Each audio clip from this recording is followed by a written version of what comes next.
ಇನ್ನೊಬ್ಬ ಜ್ಞಾನಪೀಠ ಪ್ರಶಸ್ತಿ ಗೋವಾದವರಾಗಿರುವಂತಹ ದಾಮೋದರ್ ಅವರು ಕೂಡ ಇವತ್ತು ಭಾಗವಹಿಸಲಿಕ್ಕೆ ದಾಮೋದರ್ ಮೌಜು.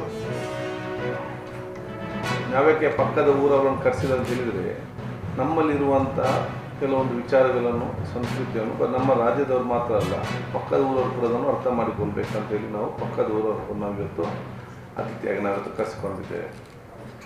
ಸೊ 27, 28, 1, 2, 3 ಮೂರನೇ ತಾರೀಕು ತನಕ ಕೂಡ ಇವತ್ತು ಈ ಕಾರ್ಯಕ್ರಮ ನಡೆಯಲಿಕ್ಕಿದೆ. ಪ್ರತಿದಿನ ಸಂಜೆ ಸಾಂಸ್ಕೃತಿಕ ಕಾರ್ಯಕ್ರಮ ಕೂಡ ಇವತ್ತು ಆಯೋಜಿಸಲಾಗುವುದು. ಪ್ರತಿ ದಿನ 5 ಬಹುಶಃ ಸಾಂಸ್ಕೃತಿಕ ಕಾರ್ಯ ಹಮ್ಮಿಕೊಳ್ಳಲಾಗುವುದು. ಕಡೆಯ ದಿವಸ ಅಂದರೆ 2ನೇ ತಾರೀಕಿಗೆ 2ನೇ ತಾರೀಕಿನಂದು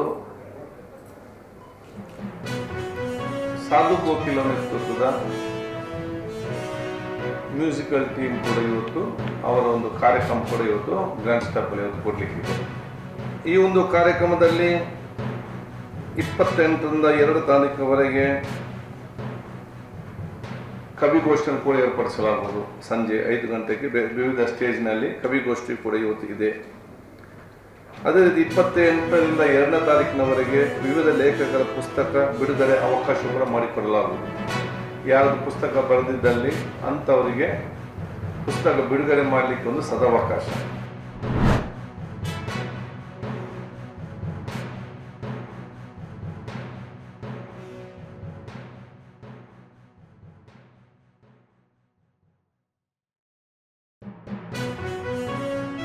ನಮಗೆ ಮೋದಿಯವರ ಈ ಕಿಸಾನ್ ಸಮ್ಮಾನ್ ಯೋಜನೆ 2,000 ರೂಪಾಯಿ ದುಡ್ಡು ಬರ್ತಾ ಇರೋದ್ರಿಂದ ನಮಗೆ ರೈತರಿಗಂತೂ ಭಾಳ ಅನುಕೂಲ ಆಗ್ತಾಯಿದೆ. ಬರದಲ್ಲಿ ಬೆಂದವ್ರಿಗೆ ನಮಗೆ ಭಾಳ ಅನುಕೂಲ ಆಗಿ ನಮ್ಮ ಬಿತ್ತನೆ ಬೀಜ ಆಗ್ಬೋದು, ನಮ್ಮ ಮಕ್ಕಳ ವಿದ್ಯಾಭ್ಯಾಸಕ್ಕಾಗ್ಬೋದು, ಆ ಒಂದು ಆಪತ್ಕಾಲದಲ್ಲಿ ಬಂದಂಥ ಹಣ ಭಾಳ ಅನುಕೂಲ ಆಗ್ತಾಯಿದೆ. ನಮ್ಗೆ ಅದರಿಂದ 2,000 ರೂಪಾಯಿ ಬಂದಿರೋದ್ರಿಂದ ಮಕ್ಕಳು ಫೀಸ್ಗೆ ಆಗಲಿ ಮತ್ತು ತಾಯಿಗೆ ಹುಷಾರಿಲ್ಲ ಅಂದ್ರೂ ಮಾತ್ರೆಗೆ ಆಗಲಿ ಯಾವುದೇ ಏನಕ್ಕೆ ಯಾವುದ್ರೂ ಉಪಯೋಗಕ್ಕೆ ಬರ್ತಾಯಿದೆ. ಅದರಿಂದ ನಮಗೆ ಒಳ್ಳೆಯದಾಗಿದೆ. ನನ್ನ ಹೆಸರು ನಿಂಗೇಗೌಡ. ನಮಸ್ಕಾರ. ಇವತ್ತು ಬಂದಿದೆ 2,000 ಕಾವೇರಿ ಬ್ಯಾಂಕು, ಗ್ರಾಮೀಣ ಬ್ಯಾಂಕ್. ಪೂರಕವಾಗಿ ಏನೇನು ಬೇಕು ಅನ್ನೋದನ್ನು ನಾವು ಒಂದೊಂದು ಕಂತನ್ನು ಒಂದೇ ಸರಿ ತೊಗೊಳ್ಳಿಲ್ಲ ಅಂದರೆ ನಾನು ಕೂಡಿಟ್ಟು ತೊಗೋತಾ ಇದ್ದೀನಿ.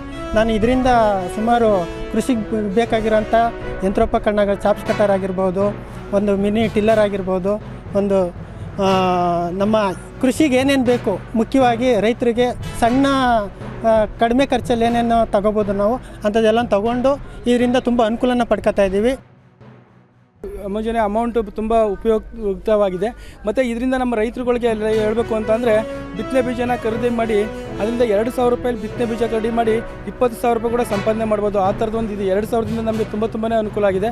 ನಮ್ಮ ಮಕ್ಕಳುಗಳಿಗೆ ಫೀಸ್ ಆಗಿರ್ಬೋದು, ಸ್ವಲ್ಪ ಮಟ್ಟದ ಕೃಷಿ ಚಿಕ್ಕದ ಅಂಥ ವಸ್ತುಗಳನ್ನ ತಗೊಳ್ಳೋದೇ ಆಗಿರ್ಬೋದು, ಕೃಷಿ ಸಂಬಂಧಪಟ್ಟಂಥವನ್ನ ಇವನ್ನೆಲ್ಲ ತಗೊಂಡು ನಾವು ಇದರಿಂದ